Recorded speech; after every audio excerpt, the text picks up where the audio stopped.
hapa ndani, na leo ni siku ya redio. Leo ni siku ya redio tarehe 13 leo mwezi wa pili mwaka wa 2026, mwaka kabisa mzuri sana, na ni siku ya redio na tunaangazia kuhusiana na umuhimu wa redio katika jamii yetu ambao tupo. Niko na Madam Flora hapa, lakini kama tulivyokuahidi kwamba utakaporejea tutakuwa na mgeni kwa ajili ya kujadili mada hii. Karibu sana mheshimiwa.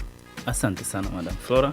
Leo ni siku ya redio duniani. Tunapozungumzia redio, ina umuhimu gani katika jamii? Lakini kwa karne ya 19-20 tulikuwa wanategemea sana redio na hata hayo magazeti ambayo tunasema printing, lakini ulikuwa ili uweze kusikiliza gazeti utasikiliza kupitia redio. Tunajua kwenye redio kulikuwa kuna vipindi vya magazeti. Na mpaka sasa vipo.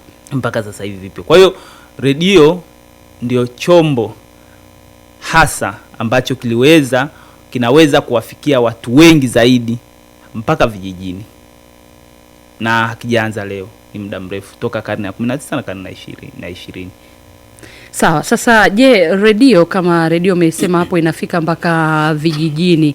Sasa je, redio inachangiaje au ina mchango gani katika kutoa elimu kwa jamii hasa katika maeneo ya vijijini? Lakini utamkuta mtu pale Kahe anazungumzia habari ya Shinyanga, utamkuta mtu pale Kahe anazungumzia habari ya Tabora, utamkuta mtu pale Kahe anazungumzia habari ya Dar es Salaam. Sio kwamba amefika, lakini ni chombo cha habari. Lakini tunazungumza sasa kwenye elimu.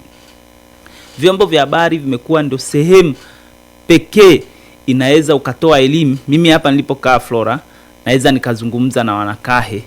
Mimi niko hapa mjini, lakini naweza nikazungumza na wanakahe kupitia hapa na kile ninachotaka kikafika. Kwa hiyo tunapozungumza vyombo vya habari, ndio sehemu pekee ya rahisi ya kutoa elimu kwa mambo mbalimbali ya kijamii.